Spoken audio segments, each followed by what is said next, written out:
Bonjour. Aujourd'hui, nous reprenons une série sur les ASBL que nous avions commencé par podcast. Et nous avions notamment évoqué dans notre podcast numéro 12, si vous vous souvenez bien, le 8 mars 2019, le podcast numéro 12, on avait évoqué la représentation des associés et le droit de vote à l'Assemblée générale d'une association sans but lucratif.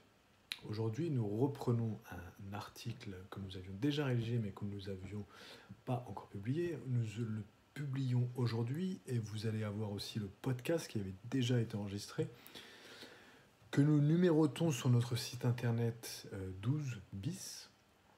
Pour votre information, à la fin, vous allez voir un dièse 12 bis, hashtag. Et cet article se dénomme donc cet article de blog que maintenant que nous filmons à l'heure actuelle pour vous faciliter les choses. Cet article se nomme quelles sont les conditions aux résolutions de l'Assemblée générale d'une association sans but lucratif portant sur la modification de ses statuts. Donc c'est une question un peu plus complexe.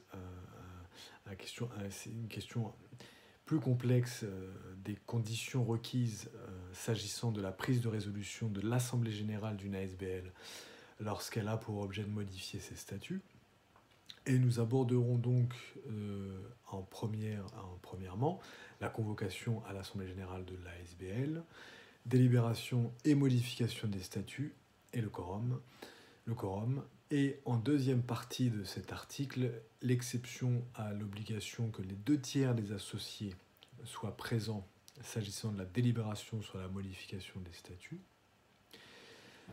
En troisième partie, enfin, nous aborderons l'exception à l'exception qui précède la modification, c'est-à-dire la modification de l'un des objets pour lesquels l'ASBL fut constituée. Donc, première partie de cet article que nous filmons aujourd'hui et que nous allons aussi mettre au podcast. Ça sera pour rappel le podcast numéro 12 bis. Vous verrez ce numéro hashtag 12 bis sur le podcast, sur votre plateforme habituelle. Vous pouvez le retrouver d'ailleurs sur Spotify aussi, notamment. Notre podcast, le podcast du droit et de l'impact, Bertrand Mario, avocat. Et là, dans notre chaîne YouTube, nous allons aussi il sera numéroté différemment, mais voilà, le contenu est le même. Donc, premièrement, convocation à l'Assemblée générale de l'ASBL, délibération et modification des statuts, quorum. Comme nous l'évoquions lors d'un précédent article et podcast, donc, la convocation des membres de l'association à l'Assemblée générale doit faire clairement figurer certains éléments. J'ai mis les liens, vous verrez, dans cet élément, ce précédent article dont je fais référence. Voilà, bon. Donc, comme nous l'évoquions dans un précédent article et podcast, la convocation des membres de l'association à l'Assemblée générale doit faire clairement figurer certains éléments. Mais si spécifiquement l'Assemblée générale est convoquée en vue de modifier les statuts de l'ASBL, 2 conditions devront être réunies pour s'avaliser. Premièrement, il faudra que la convocation à l'Assemblée générale indique spécifiquement l'objet de la modification des statuts tel qu'envisagé. Et deuxièmement, l'Assemblée générale devra aussi réunir les 2/3 des membres associés de l'association. Le quorum requis pour qu'une assemblée générale de l'ASBL puisse valablement décider de modifier ses statuts est donc la majorité des 2/3 des voix. En effet, nous dit l'article 8, paragraphe 1 de la loi sur les ASBL, la loi de 1928, qui n'a pas encore été modifiée de manière substantielle depuis le printemps dernier où nous avions déjà commencé cette série sur les ASBL.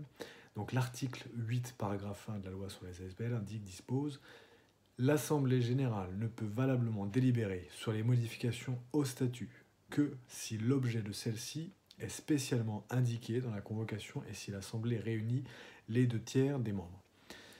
Aucune modification ne peut être adoptée qu'à la majorité des 2/3 des voix. » Voilà, cela confirme ce que nous venons d'indiquer.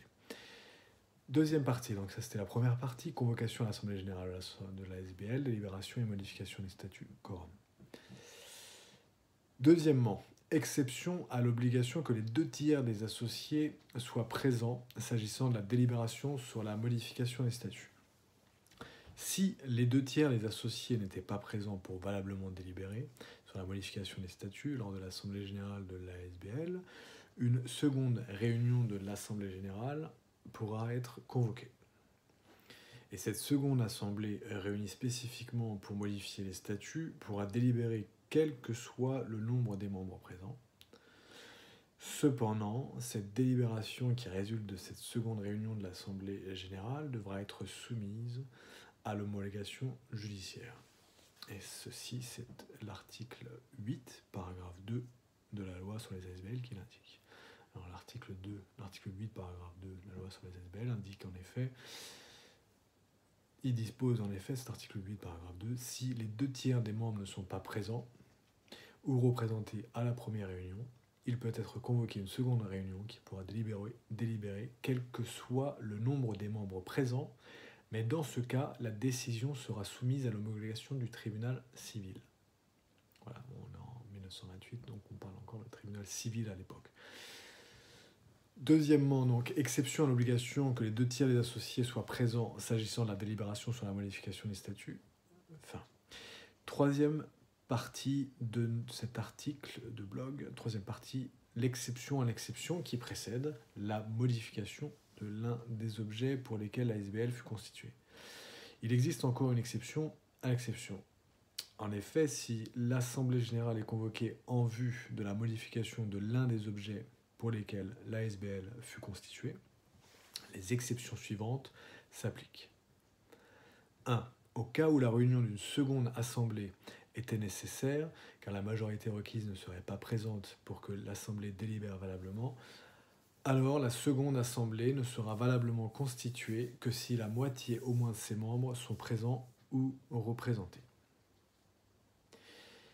Deuxièmement, deuxième exception, la majorité requise sera le vote à la majorité des 3/4 des voix, peu importe qu'il s'agisse de la première ou de la seconde réunion de l'Assemblée Générale. Et enfin, la troisième exception qui s'applique à ce niveau-là, si l'Assemblée Générale est convoquée en vue de la modification de l'un des objets pour lesquels la SBL fut constituée. La troisième exception, enfin, c'est s'agissant de la dite seconde Assemblée Générale. S'agissant de la dite seconde Assemblée Générale, si les 2/3 des associés ne sont pas présents ni représentés, une homologation judiciaire de la décision prise devra être effectuée. Donc c'est effectivement, là c'est l'article 8, paragraphe 3 qui nous l'indique. Alors on peut revoir un peu l'article 8, paragraphe 3 ensemble. L'article 8, paragraphe 3 de la loi de 1928 sur les ASBL dispose: toutefois, si la modification porte sur l'un des objets en vue desquels l'association s'est constituée, les règles qui précèdent sont modifiées comme suit. A. La seconde assemblée ne sera valablement constituée que si la moitié au moins de ses membres sont présents ou représentés. B. La décision n'est admise dans l'une ou dans l'autre assemblée que si elle est votée à la majorité des 3/4 des voix. C. Si dans la seconde assemblée, les 2/3 des associés ne sont pas présents ou représentés, la décision devra être homologuée par le tribunal civil. C'est la fin de l'article 8, paragraphe 3. Voilà. Ainsi donc, voilà pour l'exception à l'exception qui précédait dans la partie 2 de notre article, la modification de l'un des objets pour lesquels l'ASBL fut constituée. Voilà, c'est tout pour aujourd'hui. Notre article se dénommait « Quelles sont les conditions de résolution de l'Assemblée Générale d'une association sans but lucratif ?» Et pour rappel, le numéro de cet article pour votre référence, pour vous y référencer facilement. Il s'agissait d'un article qui porte dans notre podcast qui avait déjà été enregistré et que nous allons publier dès aujourd'hui, le numéro 12 bis, hashtag 12 bis.